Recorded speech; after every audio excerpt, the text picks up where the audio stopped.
Hey everybody, just wanted to give a quick update episode with sailing SV Linda Gale. There she is back there. Pulled her out of the water this winter so we could do some bottom work and the whole 9 yards basically. So that's coming along. It's been a bit of a long spring, so we're finally getting some decent weather to do some wicked boat work here. So got some hacks for you guys to make your boat work life easier, and I'll show you what we've been doing here, and we're gonna get ready to splash her in probably in the next week or so, and then we'll have some sweet sailing and fishing content happening here. We're gonna be posting lots of episodes this year. Gonna be doing lots of fun stuff, and just gotta grind through all this boatyard type shit here first, and once all that's done we will be sailing. So lots of good content here. I've been doing lots of epoxy work, so we got some crazy epoxy stuff going on here. Yesterday I filled in this giant cannonball wound here. It was pretty bad.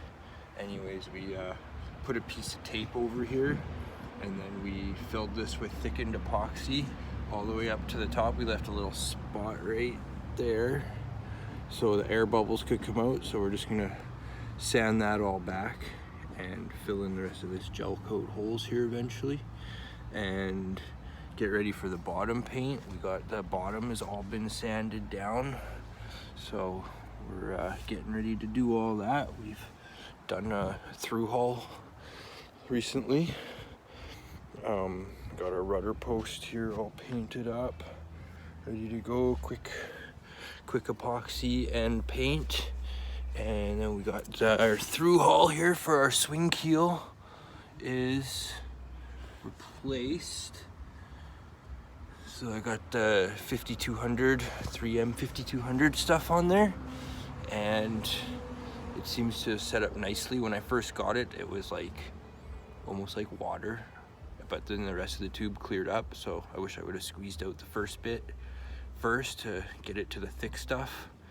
That was kind of a bummer, but it's working anyways, and I had that through hull so tight on there that even if there was no goop, it would probably still be watertight, so I'm not worried about that. That's all super duper good. And yeah, this is the bottom of Linda. I haven't had her out of the water ever, so I built the trailer last fall, not knowing what she looked like, and then went and put her on, and that was a big sketchy episode, but luckily we did it. Wind was blowing, it went onto the trailer crooked. We only had one shot because the keel was stuck in the down position. We couldn't pick it up, so as soon as we got to the beach it kind of jackknifed into the ground there, and then once you get so close there's not enough room to swing the boat around with the rudders on the back. Rudders are currently off the back because we're redoing them. There's the keel, swing mechanism. So yeah, a lot of things going on right now. And then one of the big hacks that has made my boat work a lot easier is these fans. Get yourself some fans if you're doing some boat work here, because you turn these babies on and then all the dust just blows away. Not to mention it keeps you nice and cool. You also want to have yourself a vacuum cleaner here,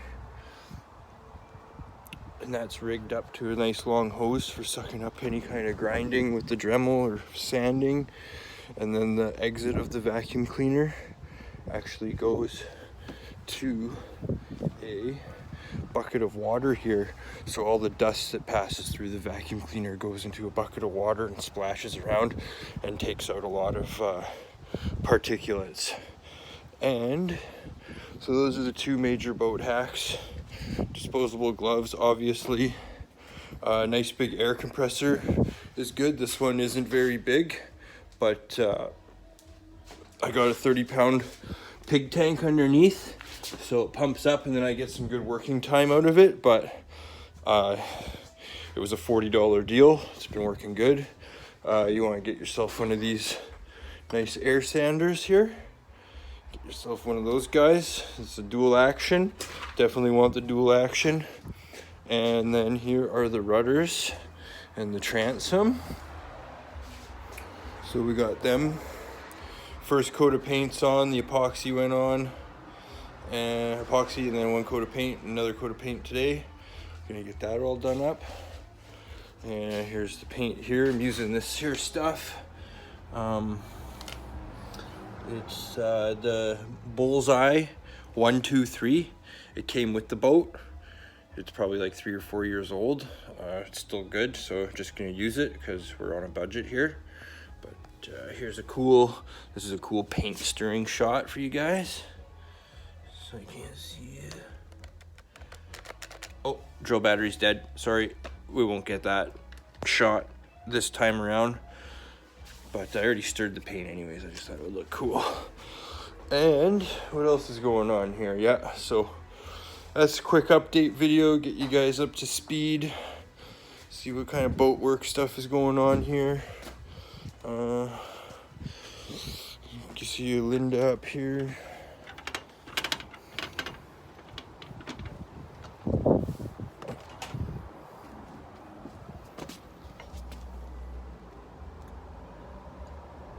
And we did epoxy and paint in there, so she's getting good and watertight back there. And then yeah, we're going to do the bottom paint either maybe this evening or tomorrow. It's supposed to be another nice day before the rain comes again. I know you look at this weather and you're like, it's beautiful there, why haven't you got the boat in the water yet, you know? But it's been raining like crazy here.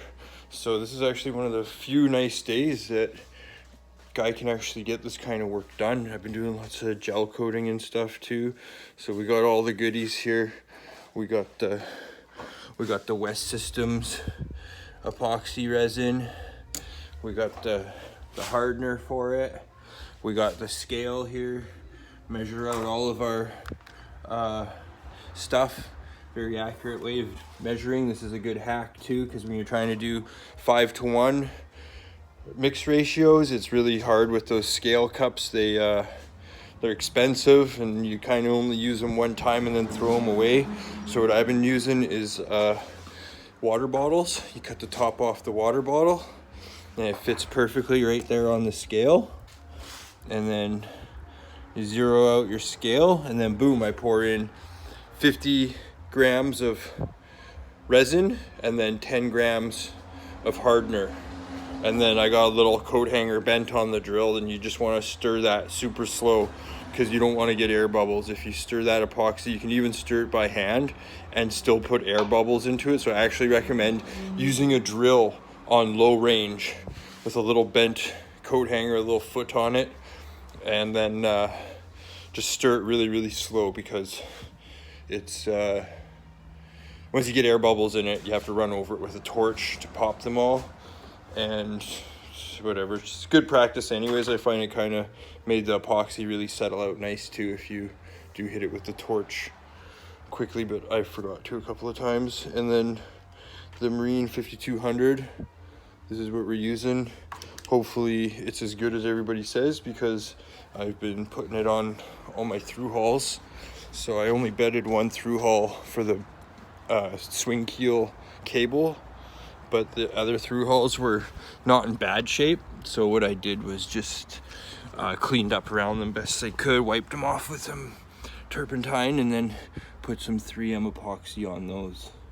So there it is. And like I said, that wasn't leaking before, and it's definitely not going to leak now. I'm 100% sure.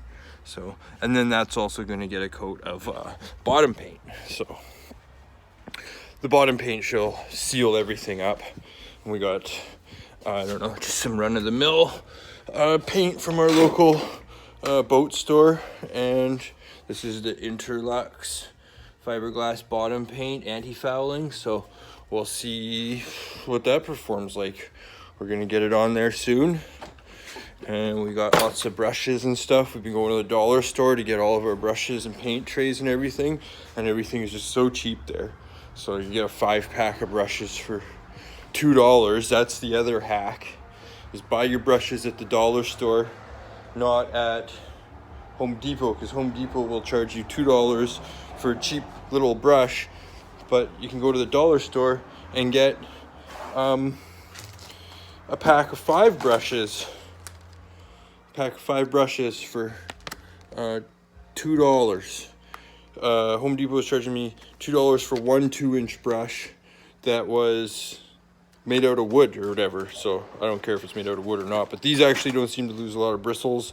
And then we got some 400 grit sandpaper for doing the gel coat sanding, and then finishing off the gel coat sanding with some 401 black ice, and that is a 1000 grit. So that's, and then polish after that. We'll get into some gel coat work here shortly too. The rollers, you can't beat the price of the rollers there. The rollers were like $1.25 for 3 rollers. You can't beat that. These brushes, these are great paint brushes. Can't beat the price on those. That's a $14 brush at Home Depot for their cheapest ones, and I guarantee those are made in the same factory. And then we had to break down and actually spend some big money, $30 on a box of good work gloves, so the guy doesn't get his hands all covered in chemicals and stuff. So that's basically our boat update. I'm gonna keep these episodes coming, about, you know, whatever, 10 minutes long seems to be good.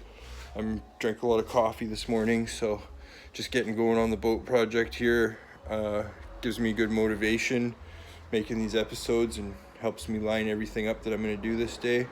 Don't really have a lot of computer power right now, or editing power, so basically just have to do these short episodes in real time, one take, and it's the way she's gonna go. So give you guys a quick tour of the shop if you want. We got the paint suit. You guys, this is another boat hack you guys for sure need to get yourselves, is a proper suit. I find that here in Canada, Napa, I think they have Napa in America too, but they have some of the best stuff. This suit is completely waterproof, dustproof. I don't get any dust on me. I bought a cheaper suit and I did a bunch of sanding, and all the blue stuff, bottom paint, came through that other sanding suit. So spend the money. That one was about $40, and get yourself a good painter suit. You can use it. I use it multiple times. I'm going to be suiting up here. Oh, and the other hack nobody ever really seems to talk about for PPE is, like, this work sucks, but if you have the right PPE, it's not as bad. You still sweat real bad, but it's okay. It's these masks. Get yourself one of these masks, because when it's hot out and you're trying to work and you put goggles with a regular mask, like these masks, you have to wear these masks, and then you put safety glasses, and then it fogs up instantly. With this mask, it has a two-piece thing in there, so your lens is actually separated from your mouth gas, and then the fresh air comes in through these filters, through the filters, circulates around through the lens, and then goes in through those valves and into your mouth. So you're always getting fresh air circulating past your eyes, so it keeps the sweat down. But I have sweat really bad in that thing, and working upside down, the sweat actually forms a pool in the lens and you can't see through it. So you can only go so long with that stuff on, because yesterday I might even got a little bit of heat stroke. I wasn't feeling that hot last night because I really pushed it yesterday trying to get all this boat work done. So there we go. We got Linda's sails been stored inside all winter long, and there's the rolling main furler right there. She's been stored in all winter long in the garage here. So it's the first year I had Linda out of the water after buying her, so a lot of work. We got, 4 years of neglect to repair and fix here. In just summer's clicking by. It's already the 15th salmon season open today, and my boat's on the hard. It's not where I want to be. The weather finally switched gears. It's getting nice out, so we're gonna have to get this boat in the water. I'm gonna get to painting, And I don't know. I guess you guys could probably stick around for some of this painting. We'll do some painting. I just need to find a painter's cup. Right? You want to have a little cup to put your paint in. This will be the next hack, I guess, is have yourself some 2-liter bottles. 2-liter bottles are great. So 2-liter bottles. Great paint cups. I can put a lot of paint down in these cups. So I'll probably paint out all 3 of these. Paint out these 3 pieces here, and then I'll probably jump in the back of the boat and paint out the back of the boat again with this single paint cup, because I don't want to be making multiple paint cups. So now you get some scissors. You want to make it, about there. Then it holds the paintbrush up, right? Make it too low, the paintbrush wants to fall over all the time. There's another hack for you. You just gotta get the liquid out. Somebody had water in here at one point, so it's not bad. We just dry it out. This is water-based paint as well, so it won't be that bad with water. Ooh, here comes some food, breakfast. All right, guys. Painting will have to wait a second, and I'm gonna go eat breakfast. Bye for now.